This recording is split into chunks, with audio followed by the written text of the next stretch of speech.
Bonjour, on poursuit donc avec la création d'activités pédagogiques. Nous poursuivons maintenant avec la base de données.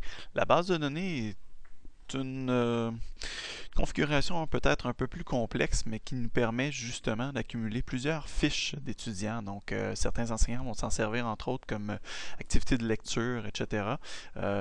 Ou certains autres, je peux même penser à un exemple d'enseignant qui lui s'en sert carrément comme gestion de stage. Donc, vraiment pour acquérir une base de données non négligeable.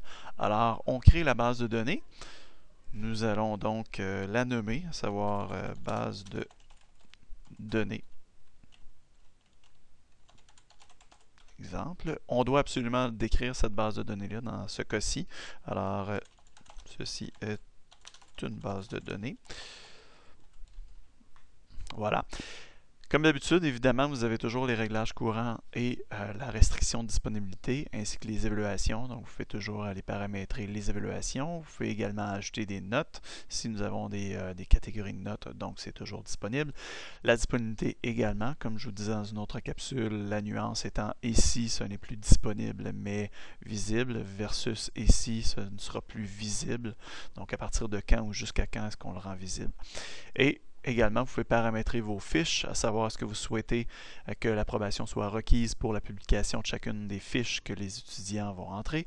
Par la suite, autoriser les commentaires sur les fiches. Est-ce que vous voulez avoir les fiches requises pour achèvement, donc un nombre requis pour l'achèvement de l'évaluation de l'activité pédagogique, fiches requises avant consultation. Donc, vous pouvez également stipuler que l'étudiant doit absolument avoir rempli un minimum de 2 fiches, par exemple, avant que celui-ci puisse consulter les autres fiches.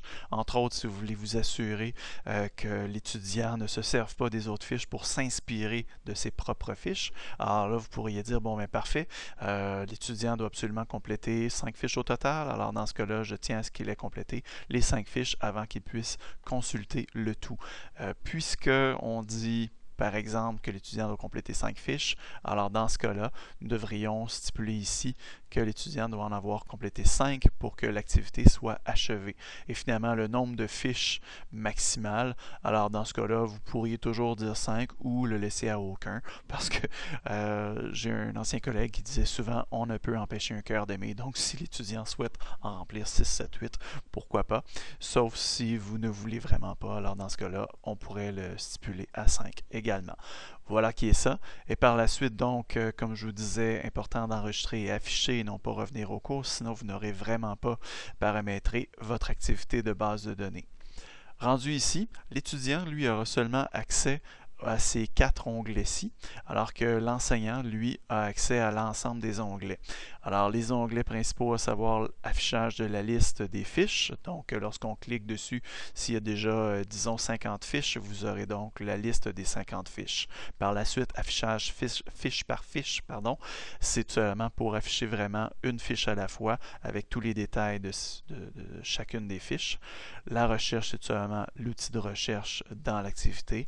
Par la suite, ajouter une fiche, c'est lorsque l'étudiant ou même l'enseignant souhaite ajouter lui-même une fiche. Donc, ça va ajouter cette fiche-ci. Par contre, puisque présentement, il n'y a absolument rien de créé, nous n'avons accès qu'à l'onglet Champs. Donc, vous allez tout simplement créer les champs, à savoir ici, bon, vous avez le bouton de radio, donc exemple de bouton de radio. Voilà, vous allez créer, donc dans le nom du champ, ce sera tout simplement la question qui sera posée sur le côté, alors que description du champ, ce sera tout simplement une espèce de petit onglet ou petit écriteau qui apparaîtra à côté du curseur lorsque vous amènerez votre curseur par-dessus la zone de texte.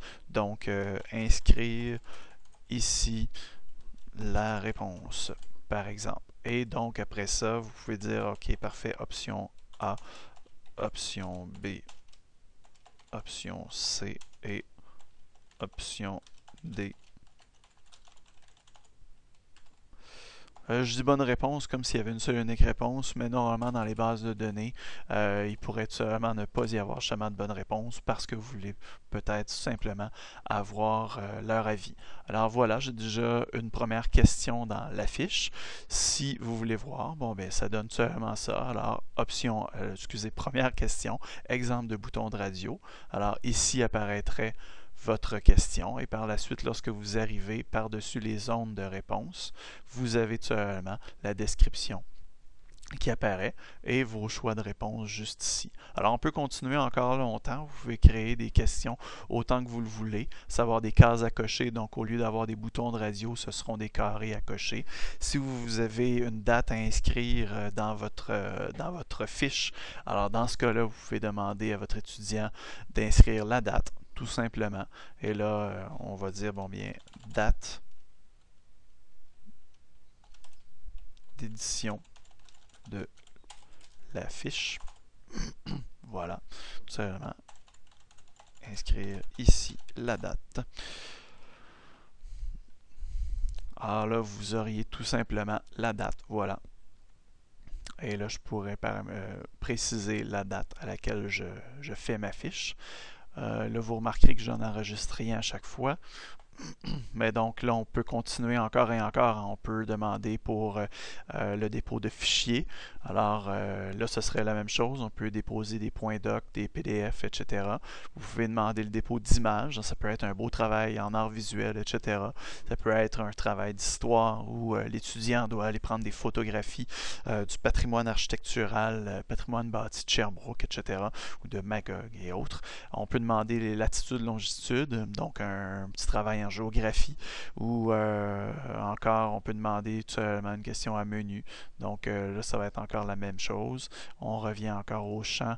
On peut demander des nombres également, combien de quelque chose. On peut demander un texte, tout simplement, versus la zone de texte. Alors le texte, ce sera tout simplement disons une zone de texte sans traitement de texte. Alors je donne un exemple. Alors exemple de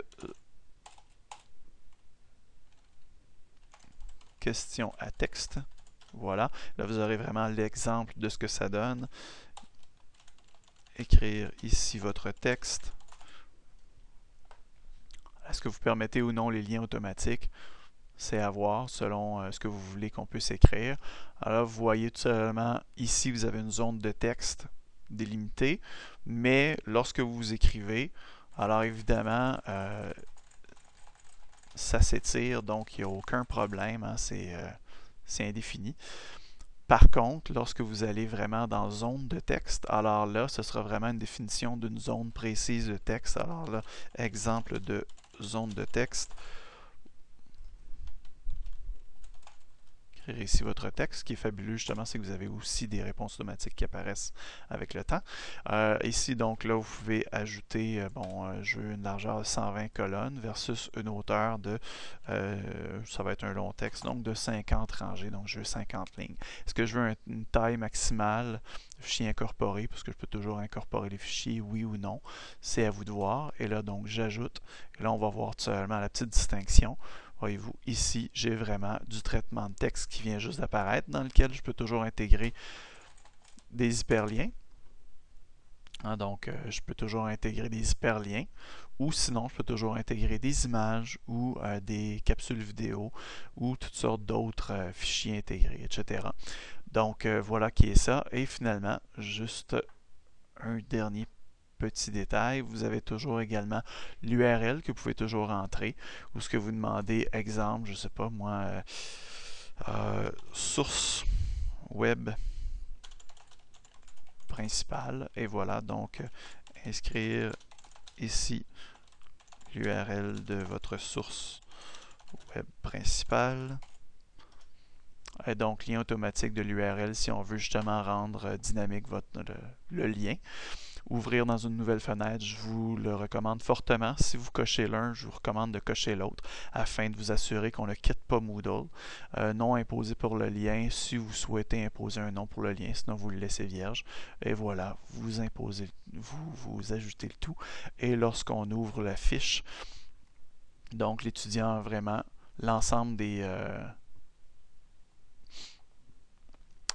des questions à répondre. Et finalement, je tenais tout simplement à ajouter un petit quelque chose. Si vous souhaitez, une fois toute la fiche configurée, si vous voulez vraiment souhaiter modifier l'ordre des questions, vous allez dans Modèle et là, vous pouvez vraiment jouer avec le modèle de l'ordre des choses en coupant et en collant. Donc, ça fonctionne un petit peu comme n'importe quelle tabulation, à savoir, vous sélectionnez CTRL-X pour couper.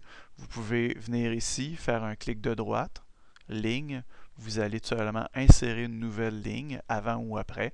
Disons, je décide de le faire après. Et donc, par la suite, je reprends cette petite partie-ci, je coupe à nouveau, voilà, et je colle. Ou sinon, vous faites seulement aller une cellule à la fois, couper-coller, couper-coller. Et donc là, j'ai changé l'ordre de mes questions, j'enregistre mon modèle. Et maintenant que le modèle est enregistré, faites-vous-en pas, il va toujours vous dire en rouge s'il y a quelque chose qui a cloché. Sinon, il vous dit que le modèle est enregistré. Et là, en ajoutant, la date est rendue la question finale de ma fiche. Voilà qui fait le tour donc pour la configuration de votre base de données. Ça paraît très très complexe. Vous passez un petit peu plus de temps sur la configuration de votre base de données, mais par la suite, ça devient un outil pédagogique hyper utile et hyper polyvalent également. Comme je vous disais, j'ai des exemples en anglais, en français, des exemples en gestion de stage, etc. Les bases de données peuvent vraiment être hyper polyvalentes, donc très très utiles comme activité pédagogique. Si vous avez quelconque question, comme d'habitude, n'hésitez surtout pas. Merci.